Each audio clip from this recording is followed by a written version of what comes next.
There we go, look at that. We are live. Hi everybody, good afternoon. Oh, so good, I appreciate you all. Look at that, wonderful. Come on in, approach the action. It'll be fine. Look, my friends, we've got very little time and so much to cover, so let's get underway. First things first, can we do a selfie? All right, good. Come on in, everybody, come on in. Take a seat, relax. Oh, okay, ready, steady, go. Open source? No, oh, well, it's fine. It's fine. We'll try this again next year. Okay, so my name is Josh Long. I work on the Spring team in my capacity as a Spring developer advocate, a Java champion, and a Kotlin Google developer expert. And look, we all do things that we're not proud of. Some things that we have to do just for the sake of it. And one of the things that I have been doing of late is, I've become a YouTuber, right? So I'm not proud of that, but it's a thing that's true. So you can join me on my little YouTube adventure here at Coffee Software, okay? Like and subscribe. I'll be honest with you, it's not great. But you know, we're trying, we're getting through it, okay? I run this website, I run this YouTube channel with my friends Deshaun Carter and James Ward, so they are great. Me, not so much. Look, my friends, I am really excited to be here.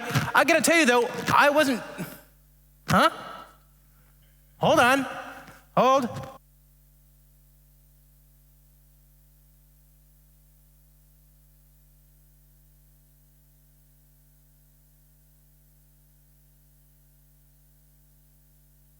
How about now? Can you hear me now? All right. I'm really excited to be here, but I got to tell you, I didn't know what we could talk about. I'm always looking for the next great demo, something to explain the latest and greatest in the wonderful and wild and worthy world of Spring. But I confess, I didn't know where we could start.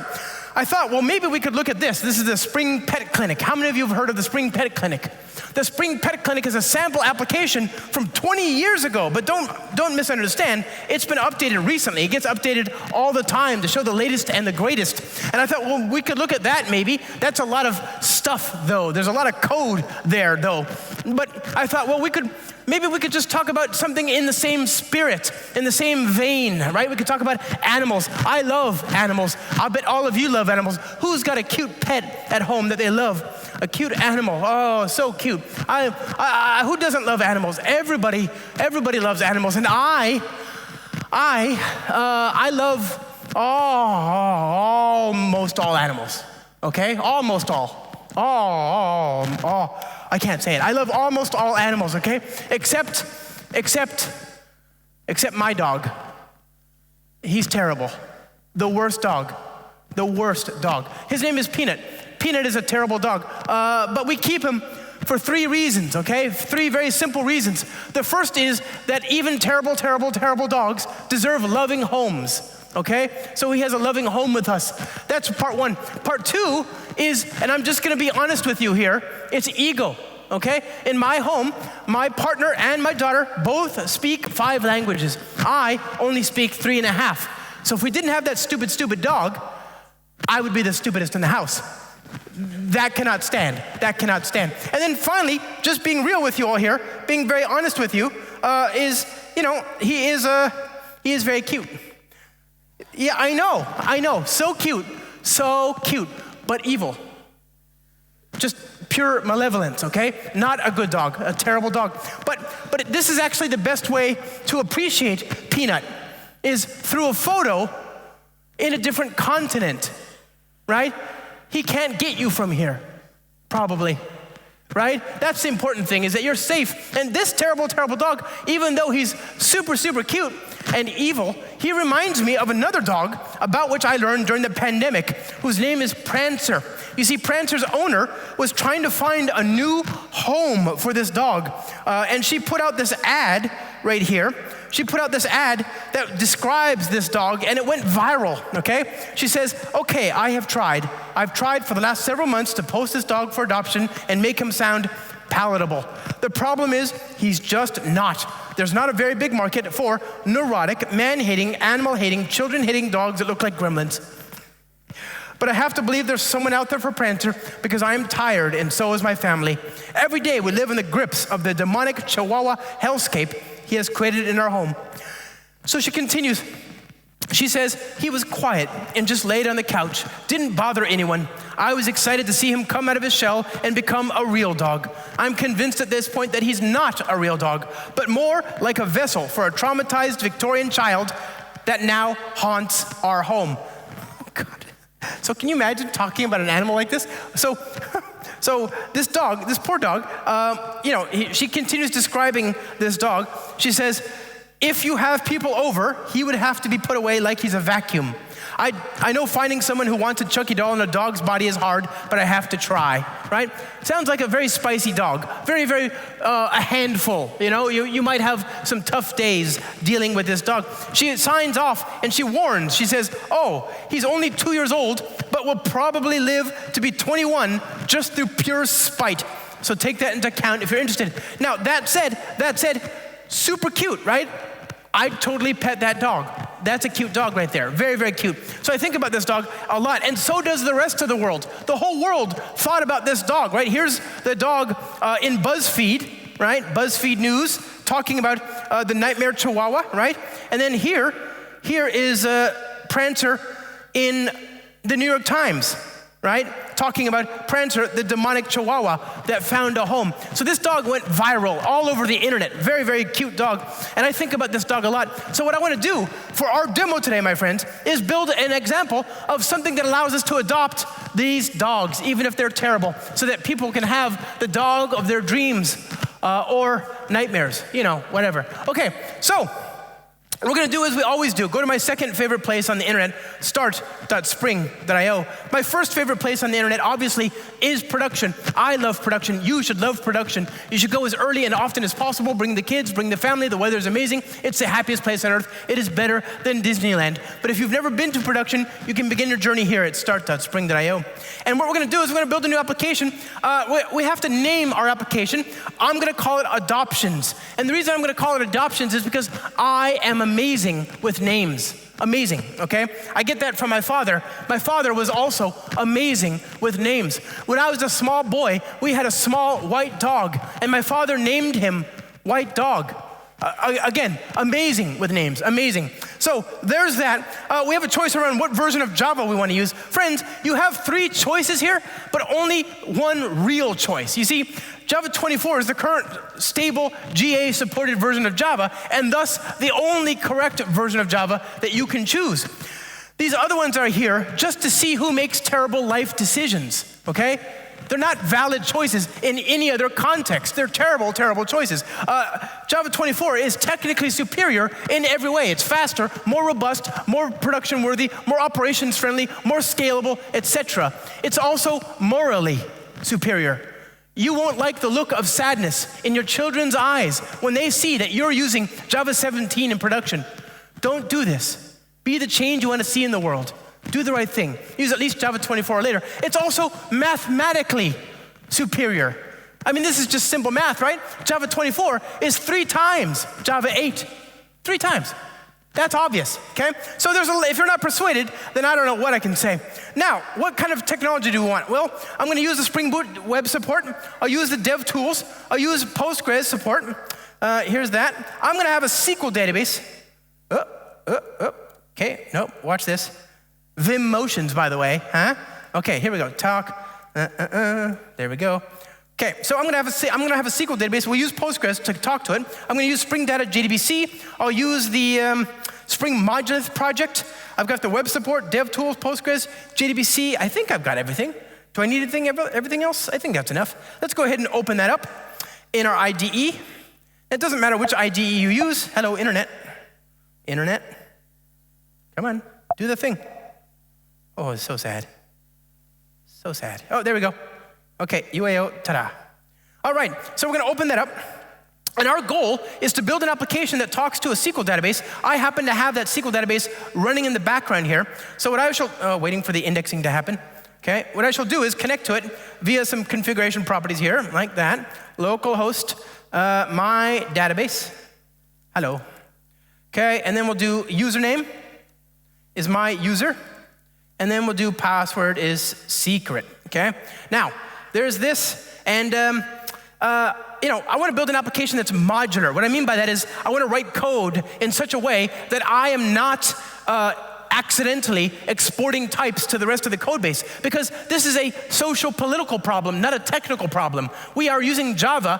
Java is an object-oriented language. It gives you object hiding. The whole point of that is to hide data, right? Information hiding is what I meant to say. And the whole point of that is to give yourself a little bit of wiggle room to make changes without other parts of the code base seeing those changes, right? That's not just a good idea. Technically, it's about preserving peace in the office, right? If you make changes to the code, somebody else depends on that change, now you've broken them. The better way to get through this is to make your code as clean and modular as possible. The problem is, this is just not as easy as it should be in Java. It's a very good language, but it's not as, it's still possible to make a mess. So we're going to use a project here called Spring Modularity. I'll build a package here called adoptions, and there I'm going to create a dog adoption service, okay?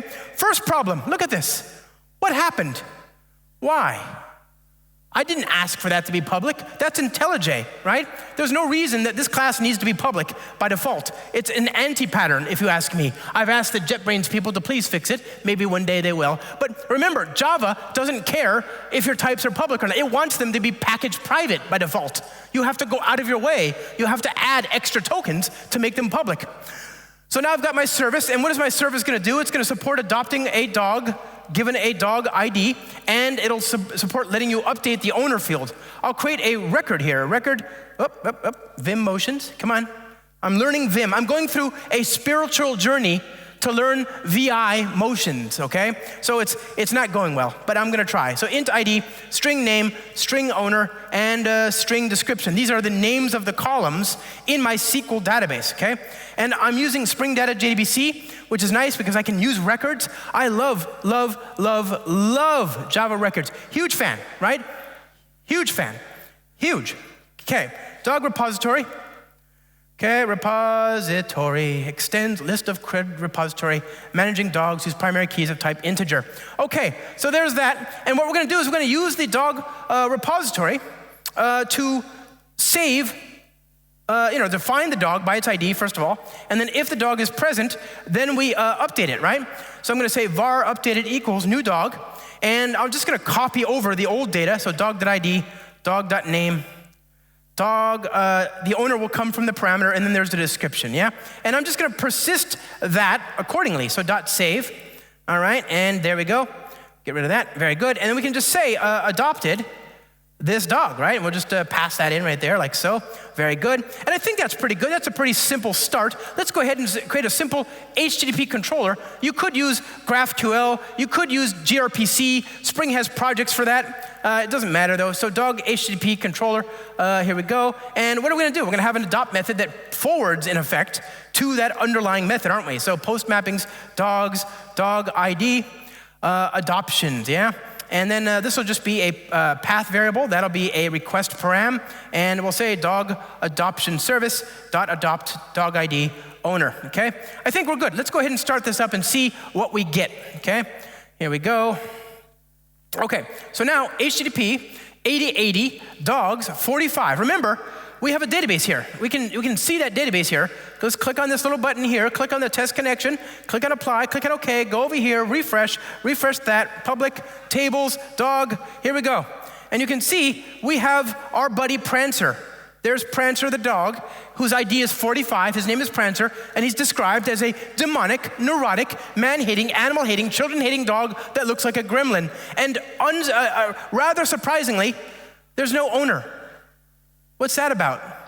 So our job is to fix that, okay? Hopefully that'll get fixed right now. Let's try. So adoptions, and the owner is JLong, and of course this is a post, so I'll do -- form, and we'll do post, and oh, look at that. We've adopted Prancer, hi, yay. Okay, so if we refresh that, what do we get? There we go, JLong. So that's, is that victory? It doesn't feel like it, right? It doesn't feel like it at all, because now I have 2 terrible dogs.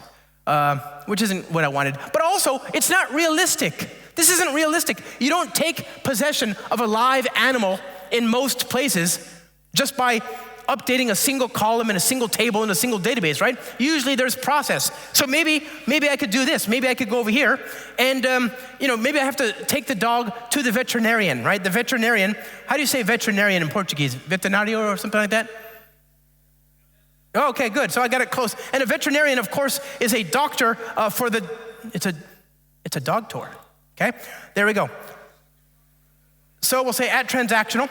And here I'll say public void checkup int dog ID, system out checking up on dog ID. All right, so there's that dog tour. Now we're gonna use that from our service. And you can imagine how this would go. I might go down here, I could say dog tour dot checkup on dog ID. That could work. The problem is this would create a coupling, right? It creates a coupling that I don't want because I'm not even using the return value of this. I need this to happen, but I don't depend on the outcome of it, right? And so maybe this is not a coupling that's worth making. So instead, let's go back a few steps. Let's roll back the dog tour, remove that from the code here, okay? And then use messaging instead. Instead of injecting one thing from one module to another, from one root package to another, let's use messaging to decompose these two things, okay? So here, I'll go ahead and create my first dog adoption event. And this is public. I'm okay with that, right? This, on the other hand, I'm not. So we'll say record, and we'll say dog ID, okay? There's my event, and I'm gonna publish that event from the dog adoption service to anything else in the context that wants to listen to it. So new dog adoption event, and passing in the dog ID. And now that I've used that, I'm publishing the event, I can go back to the dog tour, and now finally, I can get rid of these words, right? The word public here and here, right? And this becomes an event listener, right? So I can say dog adoption event, fine. And then I guess I can try this again. Here we go. Go back to the command line. There we go. You can see it says checking up on dog adoption event, right? Not just the dog ID, and it says adopted. So now we've got the ability to publish messages. We've decoupled one module from the other, right? That's very, very good. Are we completely decoupled though? What happens if I do this? Well, I have to fix the compiler error, throws exception, and then I go back and I do that. Post, you can see it's taking 5 seconds. So I published from one module, consumed in the other, but the thing that is handling the HTTP request is in the first module, and that's blocked. That means that 5-second dispatch is happening in the same thread. I'm coupled because I'm in the same time. I'm temporally coupled. I'm in the same thread. So I need to refactor this code to do a little bit better. Maybe I do something like this. Maybe I do at async, right? That could work. But what happens if the machine loses power in the middle of the second operation? Then I end up with my system in an inconsistent state. Maybe I had transactional state that I want to guarantee. So this is kind of an okay way to do it, but we risk having an invalid state. So instead, we will use a thing from Spring Modulith called Application Module Listener. Now this goes very nicely with some configuration here. So we'll say republished outstanding events on restart, and we'll say we want to initialize the schema, okay? And what that's gonna do is we publish the event, it gets dispatched immediately, right? You can see that it finished dispatching immediately, and then 5 seconds later, here's that, and then we go here, and then we have event publication. You see this? Event publication. That table has the ID, the listener ID, the event type, the serialized representation of the state, the publication date, and the completion date of the listener. This is called the outbox pattern, okay? It allows us to reconcile non-transactional state like an FTP or S3 or a REST API against a transactional ledger, in this case, a SQL table. Great, so let's try it again. Post, okay, refresh. There's no completion date, right? It's 5 seconds, so we have to wait 5 seconds. No completion date, there it is. Now we got that. So now let's do that again, and this time I will stop the process, okay? Goodbye. So now I've stopped the process before this was able to finish. So now I will restart. Let's try this again. Here we go. Okay, refresh, and wait for it. There you go. And now it finished. So it finished itself after we restarted the program. So it finished incomplete processing. It republished incomplete messages. So this is a very, very useful pattern to ensure that you have good, reliable, eventually consistent system state.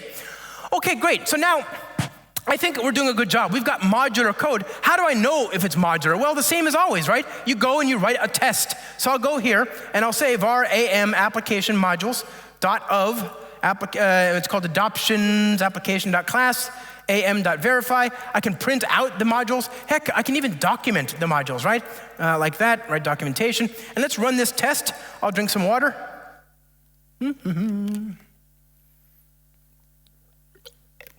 Okay, it's green. It's green, that means it worked. Of course it's green. It's a demo. It was always gonna be green. Anyway, here's the actual test, right? And the packages, we can see the logical state of the different modules, the logical name, the package, the excluded packages, the dependencies, etc. Here's the same thing over here, name, base package, excluded packages, etc.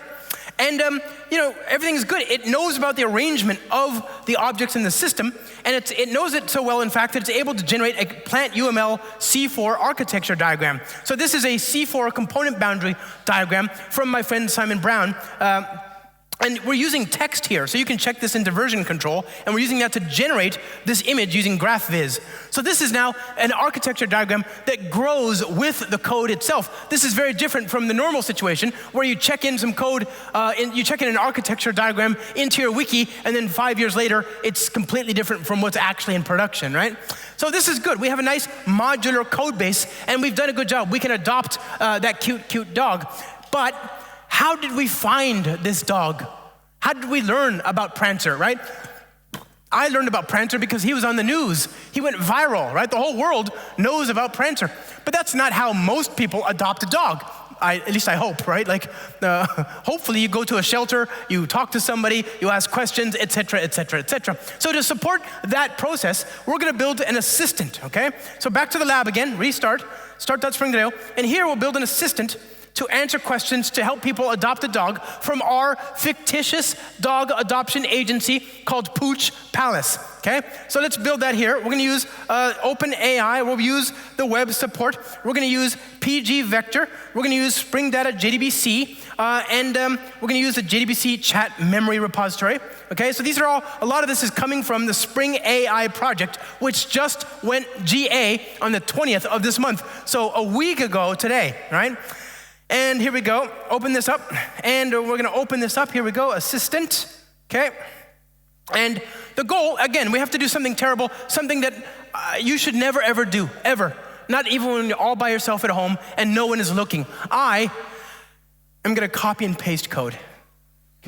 Here we go, take this, okay? Gonna take all that right here, good, take that over here, paste, and we're gonna take the code from our service itself down here, and it's right over here, and okay, we'll go back to the assistant. Here we go, so assistant, application, paste, voila, okay? Now, we have an assistant, and what we want to do is to have an endpoint that people can talk to ask questions about the dogs in the shelter. So we're gonna call this assistant controller, okay? And we'll create a constructor there, like so. Hey-yo, hey. I hit logger instead of constructor, how sad. Again, why intelligent, why?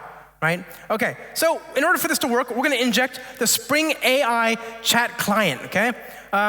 We'll have private final chat client AI, we'll inject that, and we'll say this.ai equals builder.build. Now the chat client is like the REST client or the JDBC client. It's your one-stop shop, easy access for AI. And I think this is very well-written code, super well-written code, and that the people that work on it must be the geniuses, right? There's that, right?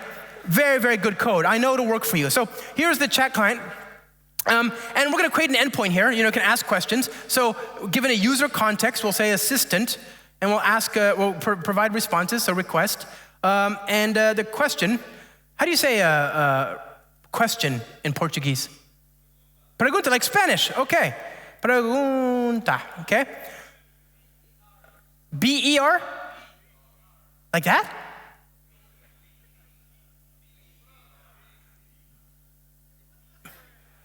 Hold.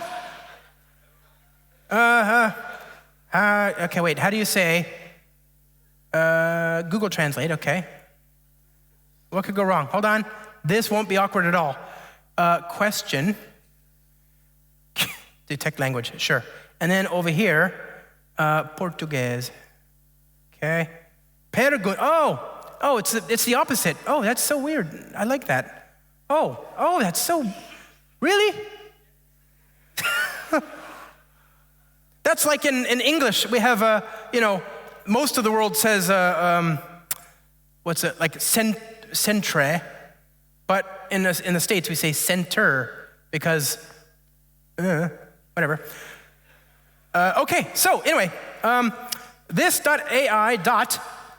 we're gonna pass in the pregunta, okay? We're gonna make a call to the model, get the content back, and we shall return that to the user. Now, in order for this to work, we need to connect to a model. I have used OpenAI, okay? In order for that to work, you need to specify an API key. Now, I have already done this, my friends. I've already done that on my machine as an environment variable before I came onto the stage. Just trust that it has been done, and I'm sorry for not leaking my API credential.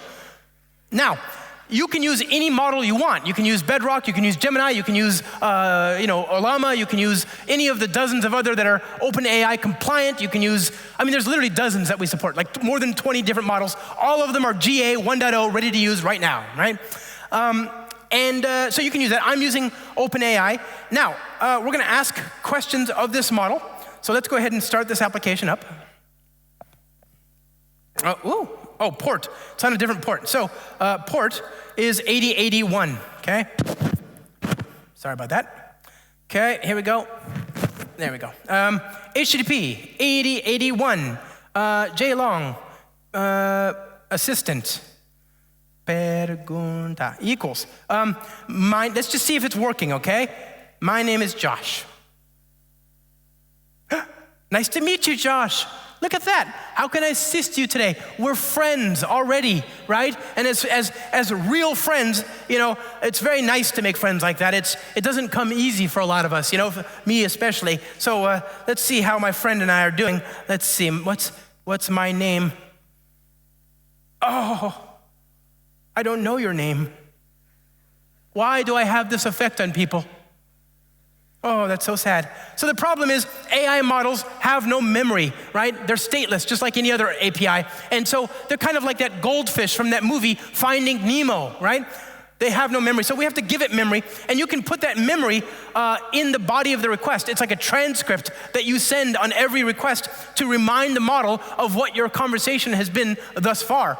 Now, we're gonna create a memory by creating an advisor. Advisors are like filters that allow you to pre-process and post-process the requests. So we're gonna store our memory in our SQL database. So I'm gonna create a prompt chat memory advisor, okay? var PCMA equals prompt chat memory advisor builder. And then I'm gonna create a chat memory. So chat memory equals message window chat memory dot builder dot build. Okay, and that in turn is going to take a repository, and this is where we finally get to the JDBC stuff. JDBC chat memory repository dot builder dot data source, and then this takes the data source. Here we go, data source dot build. Okay, and then put that here, JDBC, and then put that here, and then put that there. Return PCMA. Okay, easy. So it's a little verbose, I grant you. But considering what it's doing, it's pretty good. So I'll take this code, here we go, inject that here, there we are, and memory advisor, okay? And we're gonna configure that as a default advisor on this call. So default advisors, memory advisor, et voila. Now we restart, go over here, and now we try again. My name is Josh. Okay, great, so far so good. Ready? What's my name? Yes! Okay, it's remembered, finally. So now you can see what's happened is the same thing as before, right? We actually auto-configured a table. You can see that here. Let me see, test connection, hit apply, hit okay, go over here, go over here, go over here, go over here, go over here, tables, Spring AI chat memory. Oh, let me delete all that. Okay, that's the old stuff. So my name is Josh. What's my name? Okay, yeah, my name is Josh, good. So now you can see these interactions and all their sort of types have been persisted automatically for us. So now we have chat memory, great. Now, the problem is we've got a model, and that model is, it's just wide open, right? It's just, we don't want to open source our OpenAI account, do we? We want this to be a thing that helps people adopt dogs from our fictitious dog adoption agency called Pooch Palace. So we need to give it a mission, and that's called a system prompt. And the way you get a system prompt is just by giving it some guidelines before it starts. So that's what I'm gonna do. I'm gonna get some, hold on. Okay, good. There we go. I'm gonna go to my desktop here. I have a pre-written system prompt, right? You can see that there's the system prompt, and I can cat it to the clipboard. No, that's wrong. I'm sorry. Dog, better. Okay, so we're gonna copy and paste that, and we'll specify that here as my system prompt, okay? var system equals, multi-line strings are not just for SQL anymore. Isn't that nice? Good. And then default system, here we go.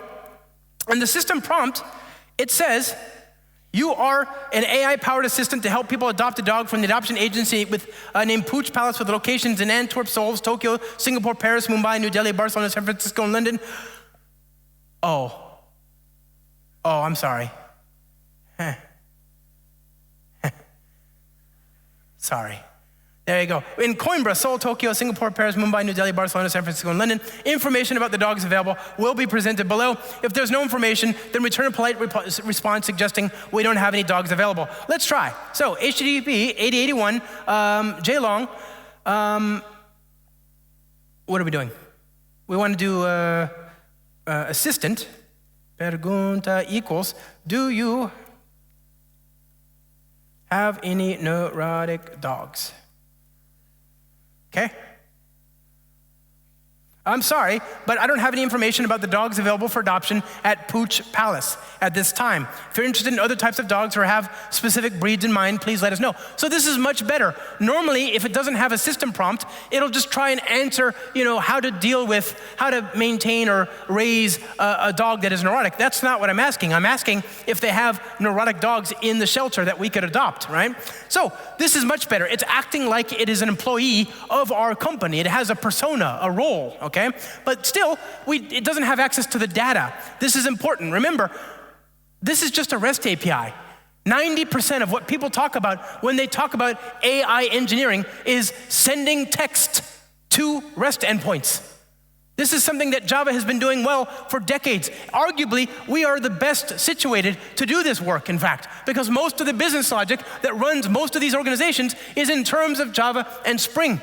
There's no reason why we couldn't rule in this ecosystem of AI, right? This is a natural use case for us. So I want to get that data, and I'm going to use the almighty string concatenation operator to take that data and put it in the body of the request to inform the response. But I don't want to send all the data, right? I mean, I could. There's not that much data, right? I mean, if you look at this here, I've got 18 records. It's not a lot, right? I could definitely do that. Some of these models are huge. They can do millions and millions of tokens. A token is a proxy for the complexity or the euros and cents cost of a request to the model. And it's a function of the request sent in and the response that you get back. Both of them taken together result in a token cost. Now, you don't want to waste your tokens, right? That translates to money or time or resources. Either way, the principle of the thing is that you don't want to waste that. So you want to do everything you can to diminish how much you spend. One way to do that is to support a pattern called RAG, Retrieval Augmented Generation, wherein you send only the data that might reasonably be relevant to the request, okay? So what I'm going to do is I'm going to put the data in a vector store. A vector store is a store for embeddings, basically quantized, digitized versions of the data that is very easy to do similarity searches on, okay?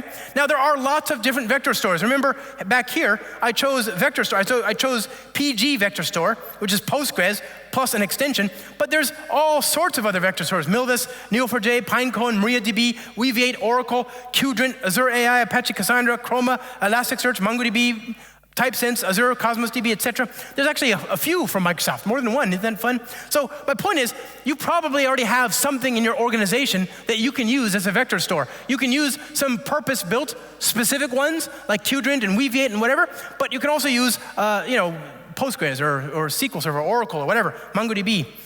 Okay, so we go back here. In order for this to work, I am going to take all my SQL data from my repository here, dog repository, and I'll take that data, I'm going to write it out to the Spring Vector Store implementation for PG Vector, okay? So I'm going to say repository.findall.forEachDog, and I'm going to create a document, a Spring AI document, okay? There's this, and it'll be just some string data. So ID, name, description, okay, dot format. dog.id, dog.name, dog.description. And I'm going to write that out to the vector store like so. So list.of document. Now, there's a, I just realized this, we could do better. We should do better. This is a document.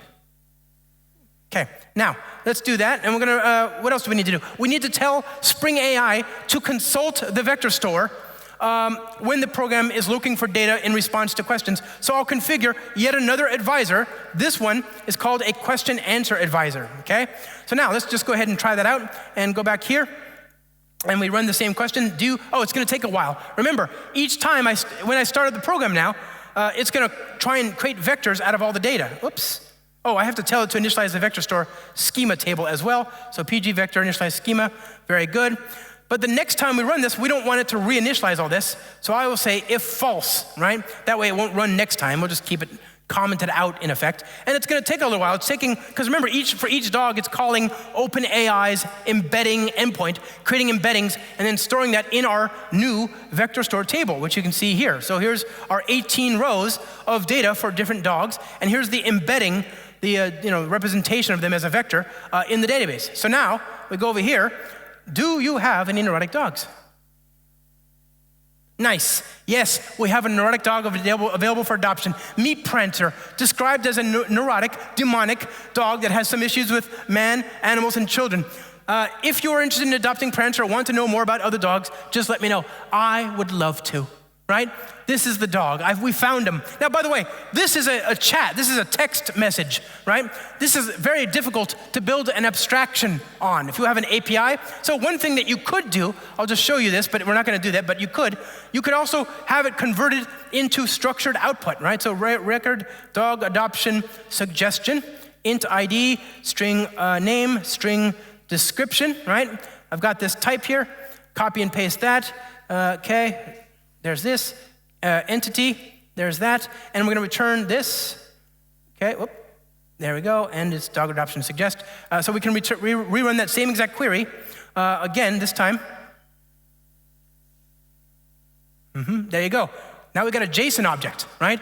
So now we can this is actually a strongly typed object that we can pass around in the rest of our code. It has the valid ID, it has the name and the description. The AI model knows how to map the data that we're looking for back to the object that we're looking for, right? So this is very, very useful. Now, I actually want a string, so let's just go ahead and do that, and then we'll get rid of this, okay? And it's .content, etc. Now, I want a string.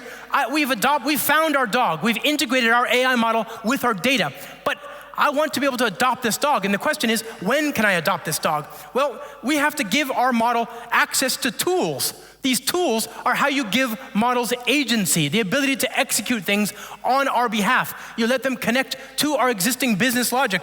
So we're going to create a bean here, dog adoption scheduler, and we're going to create a method here, schedule, int dog ID, string dog name, and we'll say return instant dot now dot plus 3 corner days, okay, 2 strings. So when somebody asks, when can I adopt a dog, we're gonna return 3 days from now, no matter what day it is right now, okay? System out, adopting dog name, okay, dog ID at I, okay, very good. And we're gonna make this a tool that our AI model can work with. So schedule an appointment to pick up or adopt a dog from a Pooch Palace location, okay? And we'll have here tool params, description, description, the name of the dog, and tool param here, okay? Now, it'll figure a lot of this stuff out, but it's always good to be explicit, the ID of the dog. There we go. Now, finish that. Now, this is a tool. I want to connect it to our model. So let's go back to our constructor over here, and we'll inject that accordingly. So dog adoption scheduler, and I'm going to configure that as a tool when we call the chat client. So dot tool, and it'll be scheduler. Okay, restart. And now we're going to ask, do you have any neurotic dogs? The answer is, of course, yes. Okay, meet Prancer. It looks like a gremlin. And then fantastic. When can I schedule an appointment to pick up Prancer from the Coimbra location? Okay. Okay, it should be 3 days from now. Today is the 27th. 27 plus 3 makes 30, okay? And you can see that this function got invoked. So it's using tools that we give it to execute business logic on our behalf. This is super useful, but it's all in the same JVM, isn't it?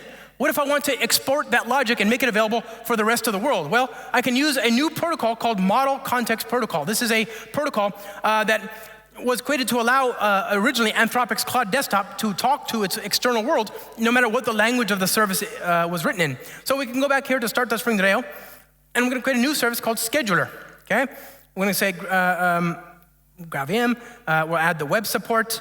We're going to add the Model Context Protocol server support. Hit enter. Go. Okay, so now downloads UAO scheduler.zip. Okay, and all we're going to do, again, I'm just going to make this very, very simple. We'll run this on port 8082. I'm going to copy and paste, I'm going to cut and paste even, this very, very difficult business logic that we have written for dog adoption scheduling, okay? So cut that. Here we go. Go over here, scheduler, and, okay, paste. Now, all we're going to do in order to export this as a service is to do bed, bean, method tool callback provider, okay, return this dot that, okay, and then this is going to be a tool object that we're going to pass in. So dog adoption scheduler, pass this in here, and voila. Now start that, and now back in the assistant, we need to point it to the service that we just built. So we're going to start this up using starter, and we'll say MCP client, right? Here we go. Add that to the build. By the way, we're using Spring Boot 3.5, which came out on the 22nd. So we're using GA versions of brand new projects and technologies. So we've got this now. Let's go back to our code, assistant application. And we have a dog adoption scheduler shaped hole in our code base. So we're going to create two beans here, or one bean rather, MCP sync client, okay?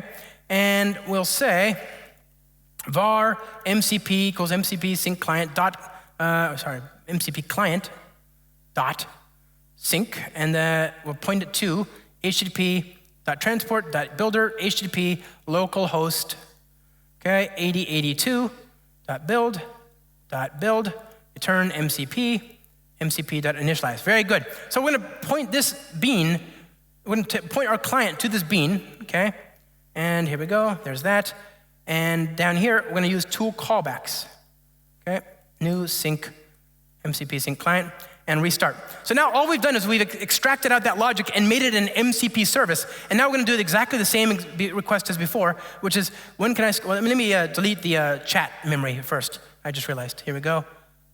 Chat memory. Get rid of that. Okay, here we go. Do you have any erratic dogs? Great, Prancer. And when can I schedule an appointment to pick up Prancer from the Coimbatore location? Okay, May 30th, okay, great.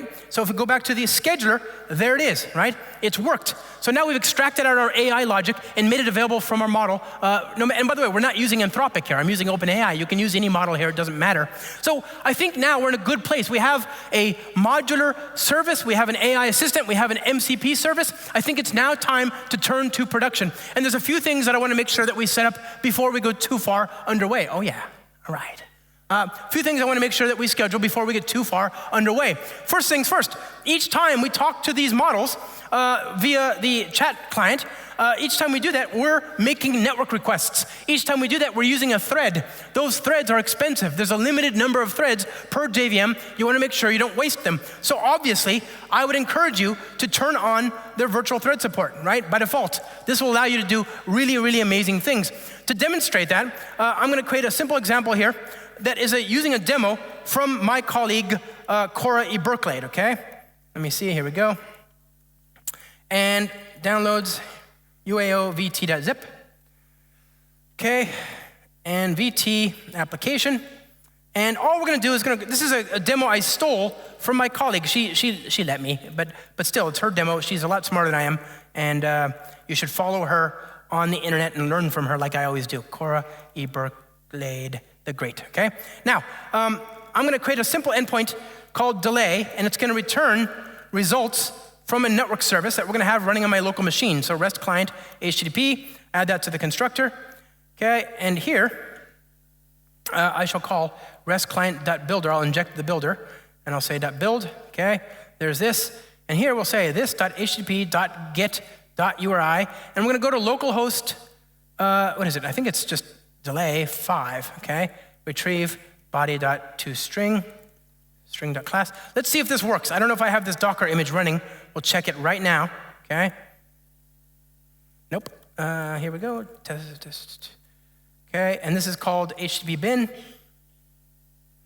Okay, so now, yes. So when I go to localhost delay 5, it waits 5 seconds before giving me a response, okay? So it simulates blocking I/O on a network service like a SQL database or a LLM or whatever, okay? Now, I wanna make this application more like production, right? So I'm gonna limit the number of threads down to 10 to force thread starvation, thread contention. So let's go ahead and restart that application up. Oh, this has to listen on port 8084, okay? Restart that. And we're gonna do some load testing here. We'll say, hey, -N40, -C20, HTTP localhost 8084 delay. So it's gonna delay, oh, whoops.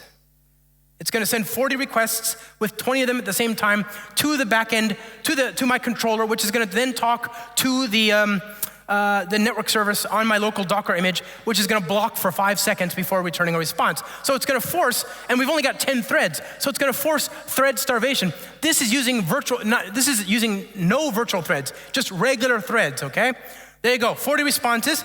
Here's the response, here we get, okay, let's look at that, add this, okay? Now, what about if we add virtual threads? Again, it's hard work, but I believe we can do it if we focus and really, okay, it's done. So let's refactor. Restart this, and now do the same exact test with this virtual threads enabled, okay? Here we go.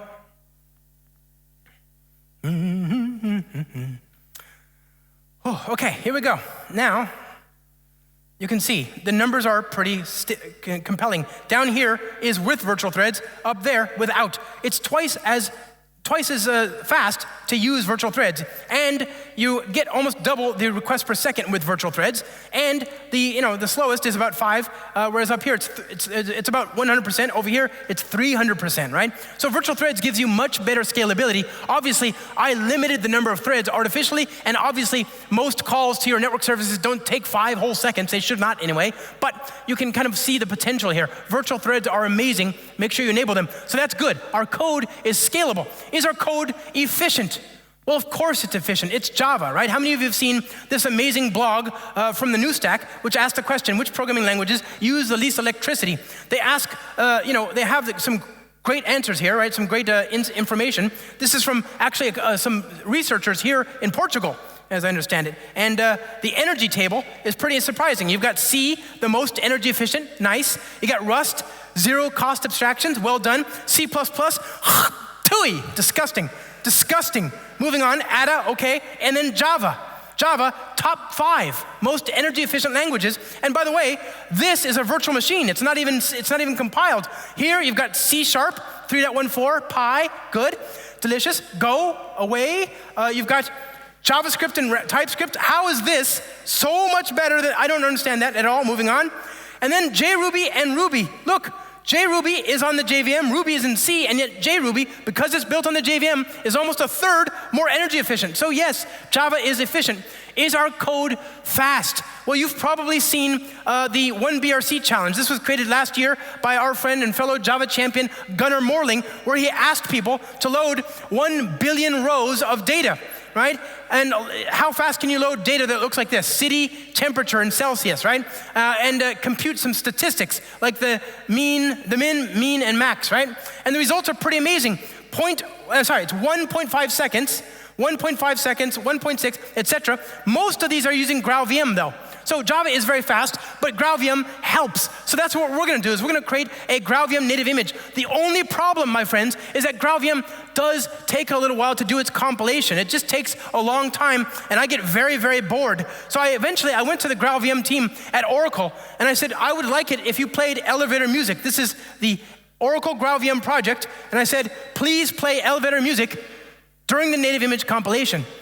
And I got some great responses. I says, I already hear the elevator music in my head when I do these long compilations. And I got some responses down here saying I'd add that using beeps in general, not only for native image, really helped me to reduce development time. This is true, like a microwave. Imagine, you start compiling, you walk away, ding, code's done. Wouldn't that be great, right? I got this response from Dr. Fabio Niephaus on the GraalVM team. He says, thank you for your feature request, Josh. The problem with playing music during the compilation process is that it's just fixing the symptoms, and we are still working on the cause. Go on. I have prototyped the Josh Long mode. So, what does that do? If you run this, it prints out music brought to you by Josh Long. It's the native image Josh Long mode. And of course, then you see a picture of me in the Spring shirt. So I think this is all be very well and good, but it hasn't been merged yet.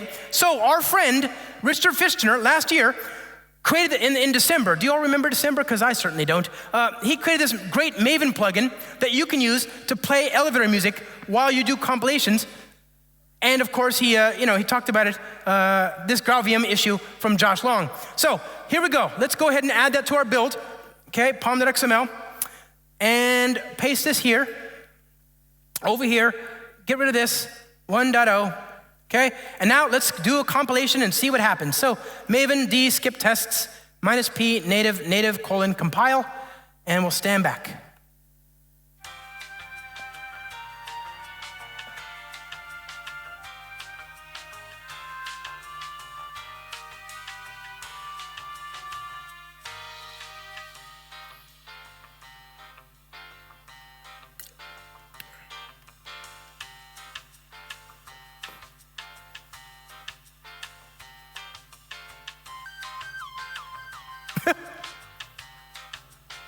Oh, look at the RAM it's using. This is 1 slack of RAM.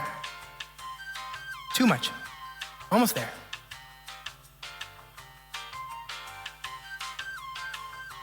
Okay, finished. Target. By the way, I have a friend oops, wrong one. My friend used the Maven wrapper with Eclipse. Oh, the port, right, the port. Stop this. He used the Maven wrapper with Eclipse, and there you go. So there's the application in 30 milliseconds, right? Most importantly, here's the process identifier, PS-O, RSS. This is RAM measured in kilobytes. So divide by 1,000 to get megabytes, right? 62 megabytes. My friends, we live in an amazing, amazing time. Just to demonstrate what just happened, let's do the worst thing you can possibly do. I'm gonna load Chrome, okay? Now, CNN.com, okay? Look at that, still loading, JavaScript, by the way, okay? How much is this? 743 megabytes for one stupid tab with one stupid JavaScript app in one browser. We live in an amazing time, my friends. You can do almost anything now. You can do it securely, scalably, efficiently, performantly, etc. We live in an amazing time. There has never been a better time to be a Java and Spring developer, and now I have 2 terrible dogs. So obrigado. Thank you so much, everybody. Thank you.